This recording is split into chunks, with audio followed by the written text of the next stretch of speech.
오늘 본문은 이스라엘 역사상 가장 끔찍한 사건 중에 하나였던 그 사건에 대한 결과로 생긴 일들을 기록한 내용입니다. 그 사건은 오늘 설교의 본문이 있는 4장 1절부터 11절까지에 기록되어 있는데 그 내용을 제가 요약하면 이렇습니다. 이스라엘 지형상 우리나라의 충청도쯤에 위치하고 있는 블레셋이라고 하는 나라는 이스라엘의 옆구리에 거주했기 때문에 초기 이스라엘 역사에서는 가장 위협이 되는 그런 나라였습니다. 이스라엘 입장에서는 없애고 싶어도 없앨 수 없고 무시하고 싶어도 무시할 수 없는 진짜 작은 나라였는데도 불구하고 이스라엘을 끊임없이 힘들게 한 가시와 같은 그런 존재, 그런 나라가 바로 블레셋이었죠. 이스라엘과 블레셋 사이에 참 많은 사건들이 있었는데 그 중에서도 두 사건이 참 유명합니다. 그 중에 하나는 출애굽한 이스라엘 백성들이 애굽에서 나와가지고 가나안 땅에 들어갈 때 지중해 해안길을 따라서 이렇게 쭉 올라가면 학자들의 연구에 의하면 3개월이면 올라갈 수 있다고 되어 있어요. 지중해 해안을 따라서 올라가면 돼요. 그런데 그 지중해 해안길에 블레셋이 있으니까 블레셋이 너무 강하기 때문에 이스라엘 백성들이 거기 가다가 전쟁을 하다가 블레셋이 너무 강해서 다들 도망갈까 봐 하나님께서 이스라엘 백성들을 해안길로 돌리지 않고 광야길로 돌렸다. 그래서 시내 광야로 돌리셨죠. 블레셋이 그 당시에 굉장한 철기 문화였습니다. 당대의 문화는 청동기 문화인데 블레셋은 철기 문화였으니까 굉장히 가난한 민족이었죠. 그래서 이스라엘 백성들이 숫자는 많았는데도 불구하고 그 숫자들이 해안길로 가지 못하고 광야길로 돌 수밖에 없었던 그런 민족 블레셋이었죠. 다른 하나는 출애굽한 이스라엘 백성들이 가나안에 정착하러 들어갈 때, 가나안을 정복할 때, 여호수아에 보면 가나안을 정복하러 들어가죠. 그렇게 가나안을 정복할 때 가나안 땅을 나누는 기준이 뭐냐면 제비를 뽑는 거였습니다. 제비를 뽑아가지고 땅을 나누는데 제비를 뽑아가지고 나는 경기도, 나는 강원도, 나는 충청도, 나는 함경도 이렇게 해서 제비를 뽑죠. 제비를 뽑아가지고 그 땅을 받으면 그 땅을 정복할 때 기본적으로 여호수아의 큰 전쟁의 무리가 가서 전쟁을 해서 그 땅에 아주 큰 무리는 없애지만 남은 그 무리들, 예를 들어 시골에 있는 동네에 있는 작은 무리들, 이런 무리들은 지파가 자기 군대를 결성해서 그 지파에서 그 땅을 나머지를 점령해서 땅을 차지해야 됩니다. 그래서 대부분의 지파들이 다 그렇게 해서 땅을 차지했는데 블레셋 땅을 추첨을 통해서 받은 지파는 단 지파였습니다.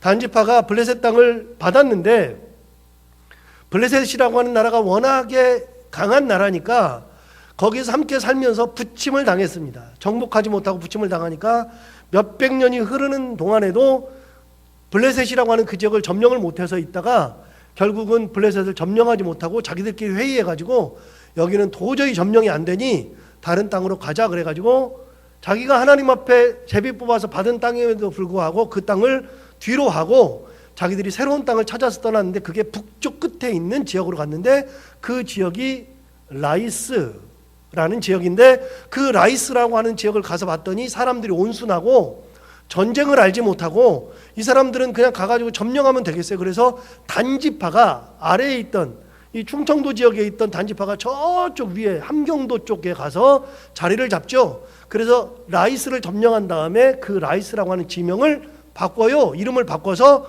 뭐라고 바꾸냐면 자기의 지파 이름을 따서 단이라고 했죠. 그래서 이스라엘의 지역을 이야기할 때는 단에서부터 브엘세바까지라고 하는 단어를 쓸 때 그 단이 그 단입니다.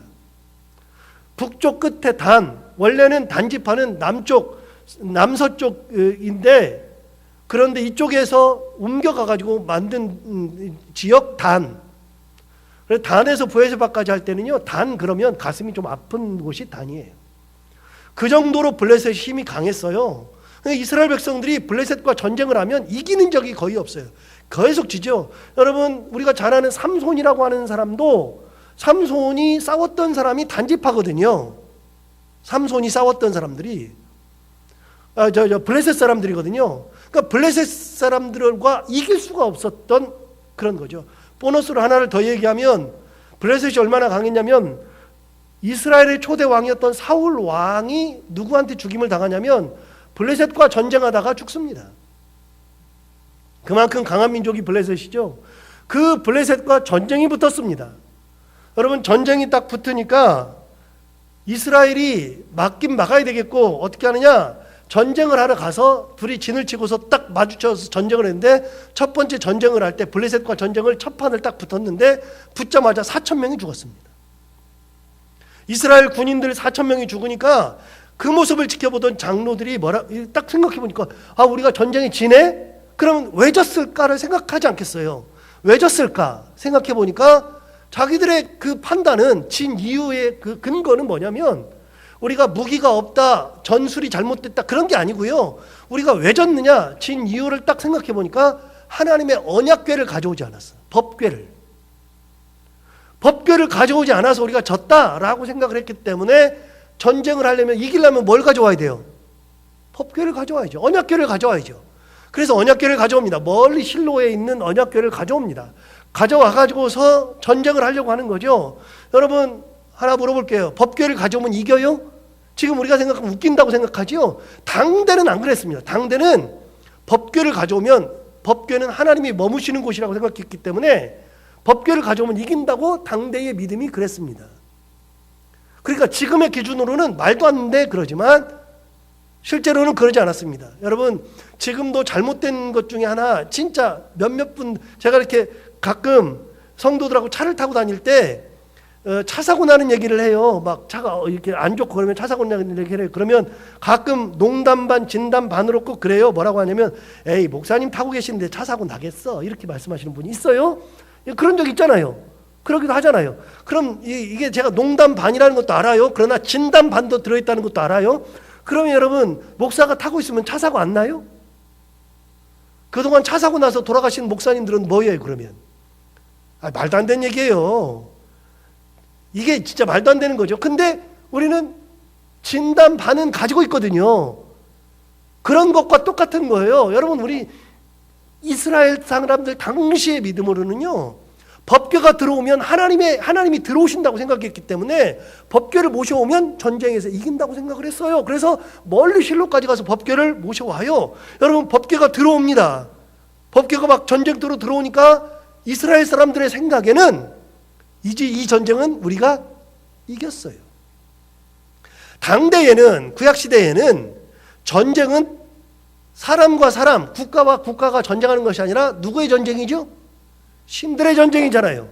그러니 언약궤가 들어오면 신이 들어오시는 거니까 우리가 진다, 우리가 이긴다, 이렇게 되는 거죠. 이스라엘 사람들은 이겼다고 환호성을 지르는데요, 성경을 보니까 뭐라고 돼 있냐면 그 큰 함성을 질렀더니 땅이 흔들렸대요.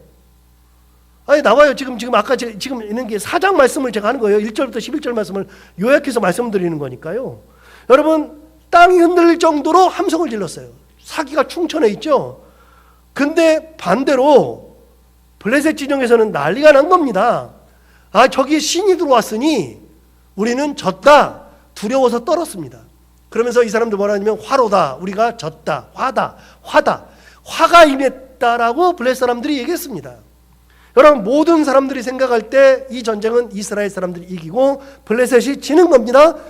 정해졌습니다. 그런데 여러분, 놀라운 반전이 기다리고 있잖아요. 어떤 반전이 기록되고 있어요? 10절, 11절 한번 볼까요? 10절, 11절. 4장 10절, 11절. 블레셋 사람들이 쳤더니 이스라엘이 패하여 각기 장막으로 도망하였고 살육이 심히 커서 이스라엘의 보병에 엎드러진 자가 3만 명이었으며 하나님의 괴는 빼앗겼고 엘리의 두 아들 홈리와 비나스는 죽임을 당하였더라.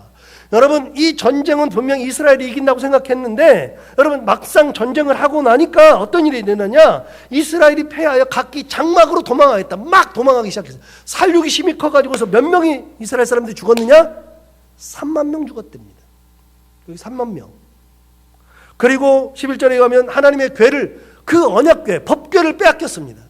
하나님의 궤를 빼앗겼고 홈리와 비나스는 죽임을 당하였다라고 되어 있죠. 이스라엘 사람들이 완벽하게 패하고 말았습니다. 그때 죽은 사람의 군사의 수가 무려 3만 명이었다고 기록하고 있죠. 여러분, 아까 1차 전쟁할 때, 첫 번째 전쟁할 때 몇 명이 죽었어요? 제가 몇 명 죽었다 그랬죠? 기억이 안 나요? 기억이 안 나요? 한번 볼까요? 어디를 보시냐면 2절 보세요. 4장 2절. 4장 2절 보시면 블레셋 사람들이 이스라엘에 대하여 전열을 벌이니라. 그 둘이 싸우다가 이스라엘이 블레셋 사람들 앞에서 패하여 그들에게 전쟁에서 죽임을 당한 군사가 몇 명? 4,000명. 이제 잘하시네.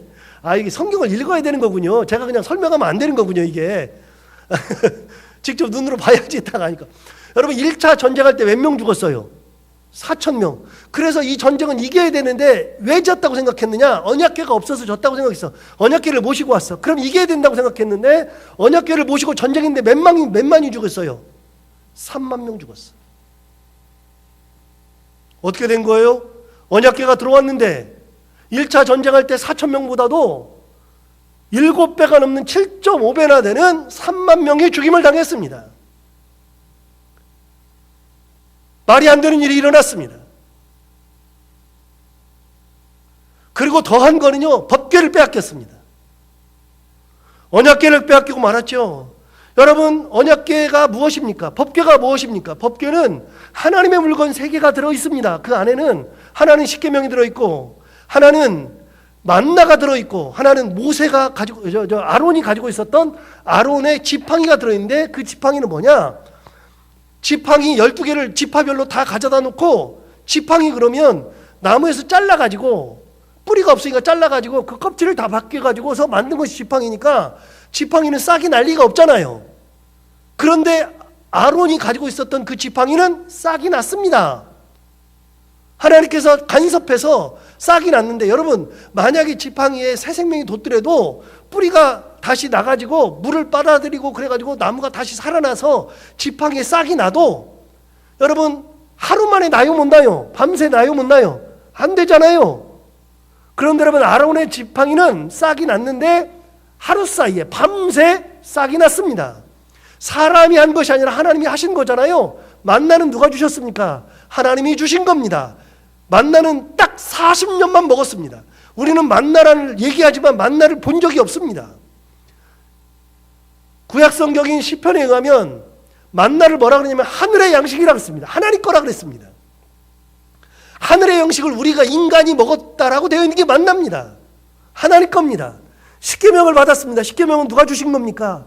그것도 하나님이 주신 겁니다. 여러분, 법궤 안에 들어있는 3가지는 전부 다 사람과는 무관한 겁니다. 하나님의 것이 다 들어있습니다. 그 하나님의 것이 들어있는데, 법궤는 한마디로 말하면 하나님의 은혜와 사랑의 표현이 법궤입니다. 십계명은 뭡니까? 내가 너희를 다른 민족과 구별하는 법이다. 너희를 사랑해서 너희에게만 주는 법이다. 법은 그런 거라 그랬잖아요. 법은 우리나라 사람들은 우리나라 법을 지켜야만 되잖아요. 다른 나라 사람들과는 상관이 없잖아요. 가정마다 법이 있잖아요. 가정마다 몇 시까지 들어와 법이 있죠. 그 가정의 법은요, 누구한테만 효용돼요? 내 자식한테만 효용되죠. 내가 내 자식 죽이려고 법을 만드는 게 아니라 내 자식이 밖에서 사고당하지 않게 하려고, 내 자식 잘되게 하려고 법을 만들어주는 거잖아요. 여러분, 십계명은 누구한테만 주는 거냐면 이스라엘 백성에게만 주는 거잖아요. 구분시킨 거잖아요. 누구랑? 다른 민족이랑. 누가요? 하나님께서. 그러니까 십계명은 하나님의 이스라엘 백성들, 너희들을 내가 구분한다는 하나님의 사랑의 표현이 십계명이죠. 만나는요, 내가 너희를 굶겨 죽지 않게 하겠다는 거잖아요. 하나님께서 우리에게 주셔서 너희들 굶어 죽지 않게 하겠다. 아무것도 나지 않는 그곳에서 내가 너희를 사랑해서 너희를 먹여 살린다 하시는 게 만나잖아요. 하나님의 사랑의 표현이 들어있잖아요. 아론의 쌍난 지팡이는요, 그 지팡이는 너희들이 나를 못 믿고 너희들 간에 문제가 있는데 이 사람이 가지고 있는 지팡이를 봐라, 내가 너희와 함께한다, 내가 너희를 붙들고 있다라고 하는 표현이잖아요. 법궤 안에 들어있는 3가지는 사람과는 상관이 없어요. 하나님의 것이 다 들어있는데 그게 다 뭐냐? 하나님의 사랑의 표현, 은혜의 표현이 법궤입니다. 그래서 이스라엘 사람들은 법궤를 신성하게 여겼습니다. 법궤에는 하나님이 임재하신다고 생각했습니다. 법궤에는 하나님이 임재하시기 때문에 일반 백성들은 법궤를 만지면 그 자리에서 죽었습니다. 아무도 못 만졌습니다. 일반 백성들이 법궤를 만지는 순간에 죽었지만 그 법궤를 만질 수 있는 유일한 사람들은 제사장뿐이었습니다. 제사장이 하나님 앞에 기도하고 은혜 가운데 법궤를 어깨에 맬 때 아무런 문제 없이 법궤가 이동할 수 있었습니다. 법궤는 어디 있었습니까? 법궤는 성전 안에 있었습니다. 성전 안에 있는데 성전도 저 깊숙한 곳 지성소에만 들어 있었습니다. 1년 내내 그 법궤를 볼 수 있는 사람이 없었습니다. 커튼으로 딱 막혀 있어서 제사장이 내가 한번 보고 싶어. 제사장은 성소까지는 들어가니까 성소 그 안이 바로 커튼만 열면 지성소니까 성소에 들어가 가지고 내가 법궤 한번 봐야지. 봤다가는 그 자리에서 죽었습니다. 법궤를 볼 수 있는 사람도 없었습니다. 누구만 볼 수 있었는가? 대제사장만 볼 수 있는 것이 법궤였습니다.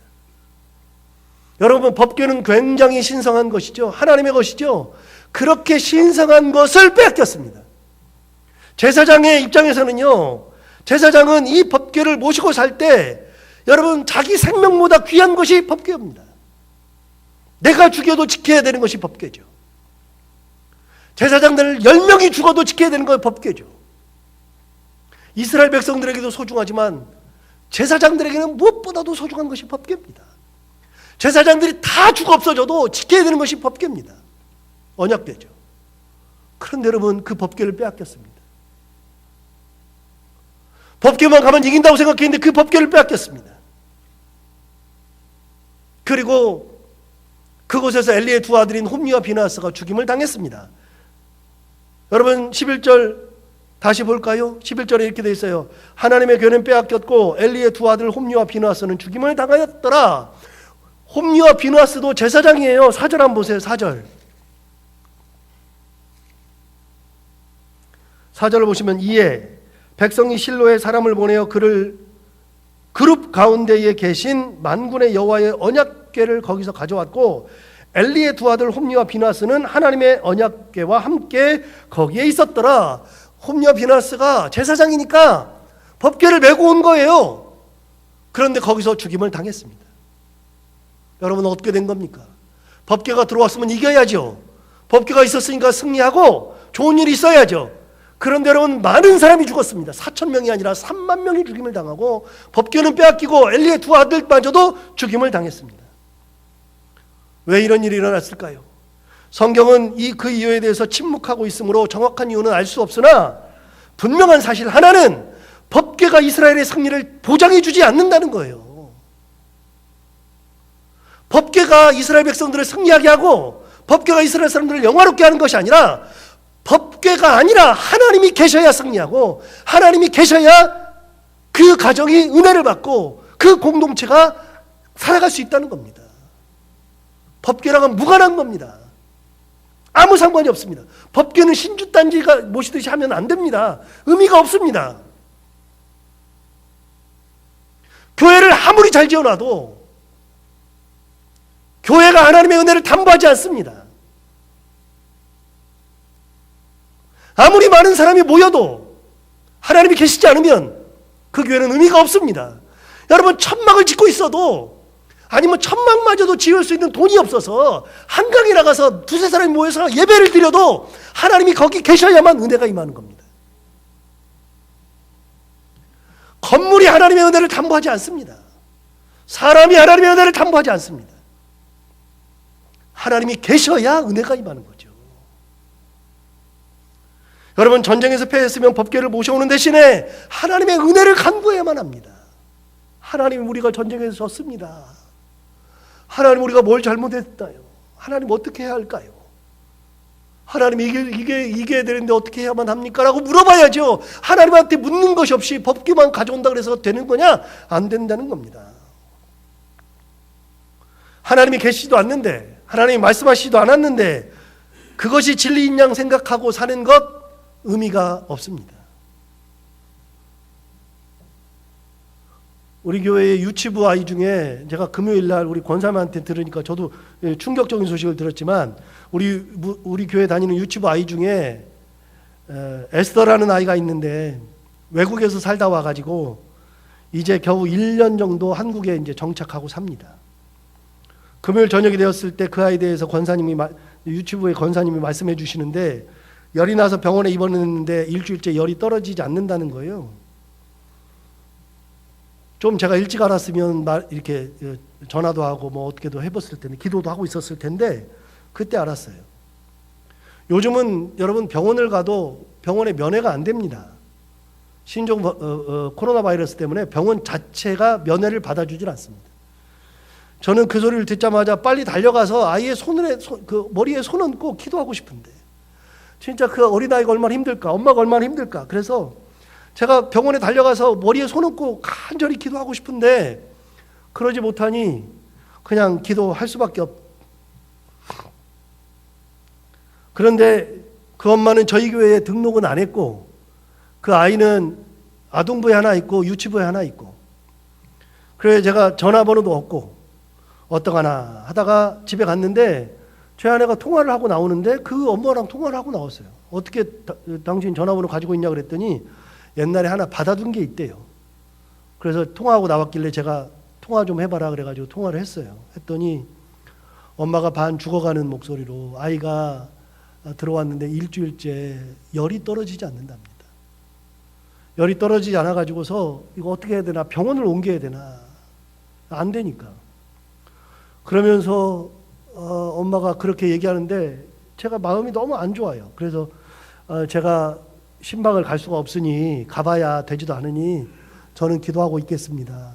어머님도 같이 기도하시고 하나님의 은혜 가운데 이 아이가 쾌차할 수 있도록 기도하십시다. 그러고 이제 저는 이제 나름대로 기도하고 그랬죠.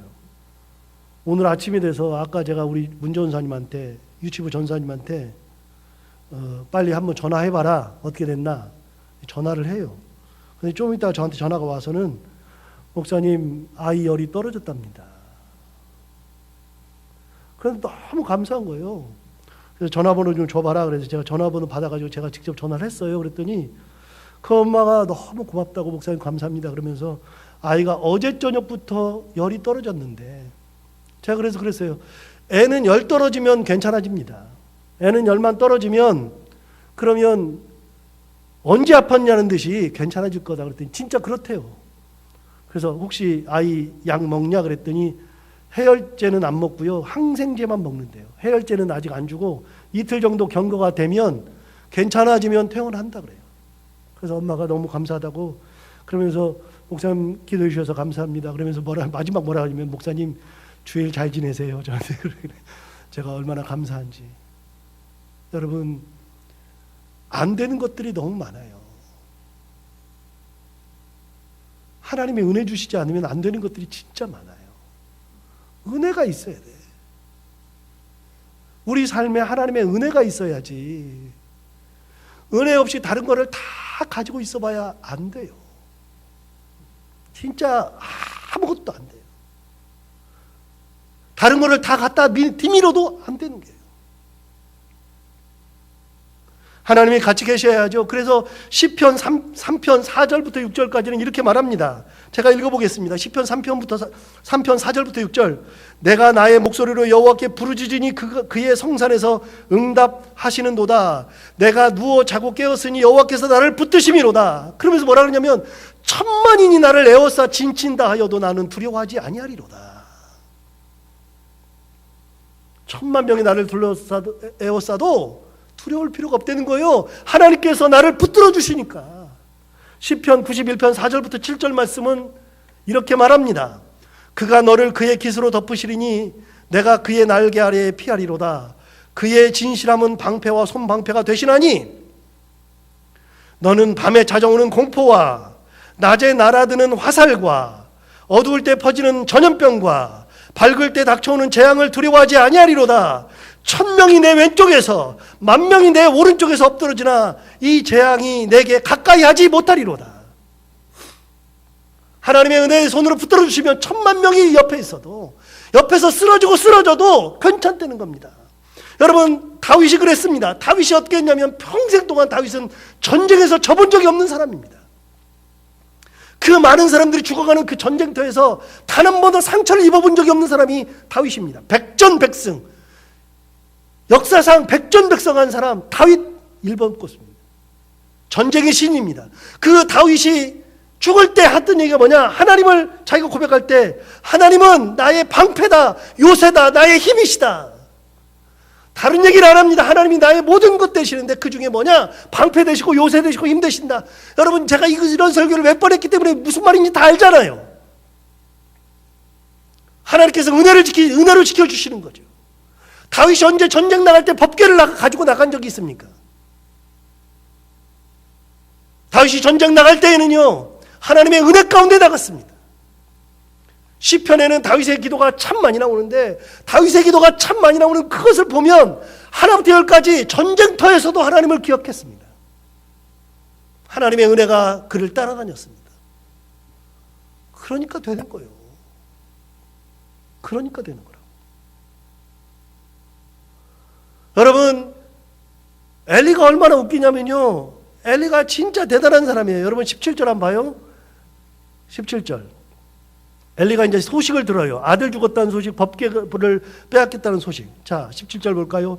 소식을 전하는 자가 대답하이르되 이스라엘이 블레셋 사람들 앞에서 도망하였고 백성 중에는 큰 살육이 있었고 당신의 두 아들 홈리와 비나서도 죽임을 당하였고 하나님의 궤는 빼앗겼나이다. 다 전해주는 거예요. 그렇게 엘리가 98세예요. 98세. 몸이 이렇게 뚱뚱해가지고 눈이 어두워가지고 98세 의자에 앉아있어요. 그 엘리가 소식을 들었는데 무슨 소식을 들었느냐? 이스라엘이 블레셋 사람들 앞에서 도망하였다. 큰 살육이 있었다. 당신의 두 아들 홈리와 비나서도 죽었다. 그리고 하나님의 궤도 빼앗겼다. 여러분, 엘리가 무슨 소식 들었어요? 자기가 들어서는 안 될 소식을 다 들은 겁니다.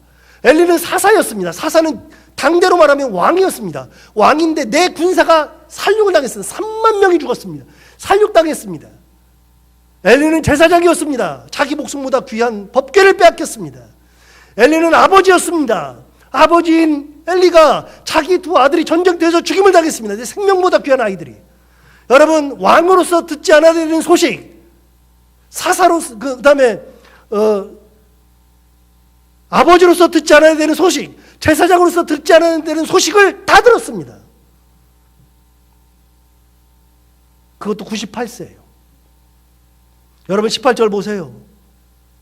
하나님의 궤를 말할 때 엘리가 자기 의자에서 뒤로 넘어져 문 곁에서 목이 부러져 죽었으니, 의자에 앉아있다가 뒤로 넘어져가지고 목 부러져 죽은 거예요. 나이가 많고 비대한 까닭이라 그가 이스라엘의 사사가 된 지 40년이었더라. 40년간 사사였습니다. 자, 여러분 한번 볼까요? 여러분, 당시 그의 나이가 98세였습니다. 15절 보세요. 15절 보시면 그의 나이가 나옵니다. 그때 엘리의 나이가 몇 세요? 98세. 사사 몇 년 했다고 돼 있어요? 18절에 40년 했대요. 그럼 몇 살에 사사 됐어요? 58세. 58세가 사사가 되어서 40년, 그래서 98세가 되었습니다. 여러분, 엘리는 안 가진 게 없었습니다. 엘리는 뭐였냐면 엘리는 사사였습니다. 엘리는 제사장이었습니다. 여러분, 당대의 최고의 권력을 다 가지고 있었던 사람이 엘리입니다. 그런데 그의 노년은 초라했습니다. 사사로서 듣지 않아야 되는 소식을 들었습니다. 제사장으로서 듣지 않아야 되는 소식을 들었습니다. 아버지로서 듣지 않아야 되는 소식을 들었습니다. 98세죠. 권력을 다 가지고 있었습니다. 여러분, 권력을 다 가지고 있었는데 그렇게 다 많은 것을 가지고 있어도 98세 그가 죽을 때는 상당히 초라했습니다. 왜요? 그에게 은혜가 없었기 때문에 그렇습니다. 하나님의 은혜가 없었기 때문에. 자, 다 가지면 뭐합니까? 그렇게 다 가지고 있으면 뭐합니까? 은혜가 없는데, 하나님의 보호하심이 없는데, 하나님께서 함께 하시는 것이 없는데, 그럼 다 가지면 뭐합니까? 다 가진다 그래서 좋은 것이 아니라 마지막에는 가장 중요한 게 뭐냐? 하나님의 은혜가 있어야 된다는 겁니다. 노년이 너무나도 초라합니다.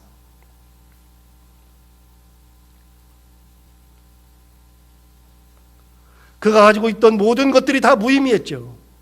그런 것들이 그의 노년을 행복하게 하지 못했습니다. 엘리뿐만 아니라 그 어느 누구라 할지라도 삶이 행복하기 위해서는 뭔가를 가지고 있는 것이 아니라, 내가 무엇이 되었는가가 문제가 아니라 사람이 행복하기 위해서는 하나님의 은혜 가운데 살아야만 되는 겁니다. 사도 바울은 고린도 교회에 편지할 때 이렇게 얘기했습니다. 내가 나 된 것은 하나님의 은혜로 된 것이니 내게 주신 그의 은혜가 헛되지 아니하여 내가 모든 사도보다 더 많이 수고하였으나 내가 한 것이 아니요 오직 나와 함께 하신 하나님의 은혜로라. 사도 바울은 모든 것이 하나님의 은혜라 그랬습니다. 그런데 보십시오. 사도가 이 말을 할 때 이 사도 바울은 사람들에게 매를 엄청나게 맞고 있을 때였습니다. 죽음의 위협을 받고 있을 때였습니다. 생명의 위협이 언제든지 그의 곁에 있었습니다. 무시당하고 맞기도 수차례 하고, 그런데 그런 상황에서 사도 바울이 했던 얘기 뭐냐면 나의 나 된 것은 다 하나님의 은혜다. 사도 바울이 뭘 가졌기 때문에 은혜라고 한 적이 없어요. 내가 뭘 이루었기 때문에 은혜라고 한 적이 없어요. 그 모든 것 가운데 함께 하시는 하나님이 계시니까 은혜라고 얘기한 거예요. 98세 정말 대단하죠. 40년간 사사했고 그 뭐 할 건데요. 자, 19절부터 보면 그의 며느리가 해산하는 장면이 나오는데 19절 볼까요? 그의 며느리인 비느하스의 아내가 임신하여 해산 때가 가까웠더니 하나님의 교회를 빼앗긴 것과 그의 시아버지와 남편이 죽은 소식을 듣고 갑자기 아파서 몸을 굽으려 해산하였다. 20절 처음에는 죽어갈 때 그랬어요. 죽었어요. 그 며느리 비느하스의 아내가 해산해요. 해산하는데 여러분 좋은 소식을 들어야 되지 않겠어요? 해산을 막 해요. 여러분 지금도 산모들이 해산할 때가 오면 불안하잖아요. 불안하죠. 혹시 내가 되지 않을까? 아이가 잘못되지 않을까? 뭐 혹시 내가 문제가 심각해지지 않을까? 이런 것 때문에 굉장히 불안하잖아요. 옛날에는, 지금은 그렇지 않은데 옛날에는요, 지금은 의료기술이 발달해가지고 그런 경우가 거의 없지만 옛날에는 산모가 죽는 애들이 비일비재했습니다. 애들도 죽지만 산모들도 잘 죽었습니다. 애를 받다가 애를 떨어뜨려가지고 애가 평생 불구로 사는 경우도 많았습니다. 애를 잘못하다가 애가 문제가 생기고 산모가 문제가 생기고 엄청나게 많았습니다. 다 불안하잖아요. 지금도 의료기술이 발달했어도 산모들이 불안합니다. 당대는요, 당대는 더하지 않겠어요? 그럼 산모가 애를 낳을 때는 어떻게 돼요? 가장 좋은 마음으로, 굳건한 마음으로 애를 낳아야죠. 그런데 애를 낳는데 들리는 소식이 뭐냐? 법궤가 빼앗겼다는 소식, 시아버지 죽었다는 소식, 자기 남편이 죽었다는 소식을 듣고 해산을 하는 거예요. 얼마나 불행해요. 최고의 불행자죠. 최고의 불행자. 그러니 여러분 19절 다시 볼까요? 그의 며느리인 비느하스의 아내가 임신하여 해산 때가 가까웠더니 하나님의 교회를 빼앗긴 것과 그의 시아버지와 남편이 죽은 소식을 듣고 갑자기 아파서 몸을 굽으려 해산한다. 여러분 갑자기 막 통증이 오는 거예요. 그런데 여러분 애를 낳을 때는 몸을 굽으려 해야 돼요? 엄청 굽으려가지고 해산하는 거예요. 지금. 너무 아프니까. 애를 낳을 때는 좋은 소식을 듣고 좋은 마음을 가지고 굳건함을 가지고 낳아야 되는데 이 며느리는 그렇게, 이 비느하스의 아내는 그렇게 애를 낳다가 죽습니다. 왜요? 그 가정에 임하신 하나님의 은혜가 사라졌기 때문에. 이미 2장에서 말씀하셨어요. 2장에서 제가 지지난주에 설교할 때 말씀드렸어요. 그 가정에 대해서 하나님 어떻게 하느냐, 너희 가정에서 얘기할 때 이렇게 얘기한 적 있어요. 2장 30절에 보면 중요한 말을 했어요. 여러분 2장 30절 한번 가볼까요? 이 말은 한번 봐야 돼요. 2장 30절 뒤쪽 가운데 뒤에 나를 존중히 여기는 자를 내가 존중히 여기고 나를 멸시하는 자를 내가 경멸하리라. 누구한테 한 얘기예요? 엘리 가문한테 한 얘기예요. 너희들은 나를 경멸한 가정이니까 내가 너희를 멸시한다. 경멸한다. 하나님 뭐라 그러세요? 이 중요한 성경 구절이 누구 가문한테, 이렇게 좋은 구절이 누구한테 간 거냐면 엘리한테 간 거예요. 엘리한테. 너희가 나를 존귀 여기지 않으니까 내가 너희를 경멸하리라 그랬잖아요. 2장 32절도 볼까요? 2장 31절부터 볼게요. 보라, 내가 내 팔과 내 조상의 집 팔을 끊어 내 집에 노인이 하나도 없게 하는 날이 이를지라. 노인이 하나도 없대요. 그러면서 32절, 이스라엘에게 모든 복을 내리는 중에 너는 내 처소에 환난을 볼 것이요 내 집에 영원토록 노인이 없을 것이라. 34절 볼까요? 내 두 아들 홈리와 비느하스가 한 날에 죽으리니 그 둘이 당할 그 일이 내게 표징이 되리라. 여러분, 내 아들 홈리와 비느하스가 언제 죽는다고요? 한 날 죽을 거다. 죽이잖아요. 말씀대로. 왜요? 하나님을 경멸히 여겼으니까 하나님께서 그 가정에 은혜를 거두셨어요. 여러분, 하나님이 은혜를 주셔서 제사장 만들었잖아요. 하나님 은혜 주셔서 사사를 만들었잖아요. 기가 막힌 가정을 만들었는데 하나님을 경멸하니까 하나님께서 그 은혜를 거두신 거예요. 은혜가 거두어지니까 이렇게 되는 거죠. 아내가 아이를 낳으면서 쿠프려 해산해요. 21절 22절 볼까요? 오늘 본문의 21절 22절.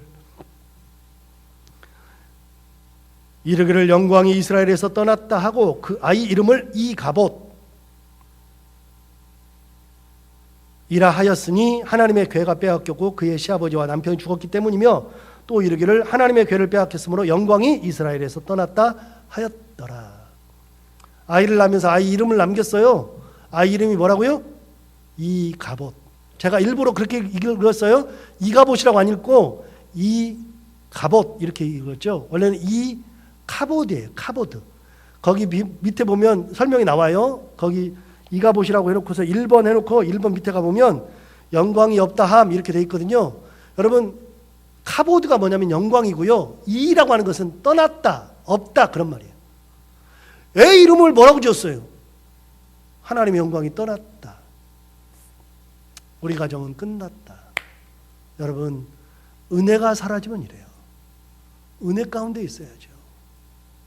우리가 평생 살면서 가지는 거, 이루는 거 다 중요한데요. 가장 중요한 거는 하나님의 은혜가 나의 삶에 머물고, 하나님의 은혜가 우리 가정에 머물고, 하나님의 은혜가 이 교회에 머물고, 내가 있는 공동체에 하나님의 은혜가 임해야만 된다는 거예요. 그런 은혜를 항상 누리며 살아가는 저희들 모두가 다 되기를 바랍니다. 기도하겠습니다. 하나님 아버지, 은혜 아닌 것을 따라다닐 때가 있습니다. 잘못 알고 그것을 구할 때가 있습니다. 하나님 아버지, 엘리가 다 가졌는데, 진짜 많은 것을 가졌는데, 그럼에도 불구하고 하나님을 경멸히 여기다가 하나님의 은혜가 떠나는 그런 최악의 경우를 당했습니다. 하나님 아버지, 우리가 엘리의 가문과 같이 살지 않게 하여 주옵시고, 하나님의 은혜를 항상 누리며 살아가고 하나님과 동행하는 사무엘과 같은 삶을 살아가는 저희들 모두가 다 되게 하여 주옵소서. 예수님 이름으로 기도하옵나이다.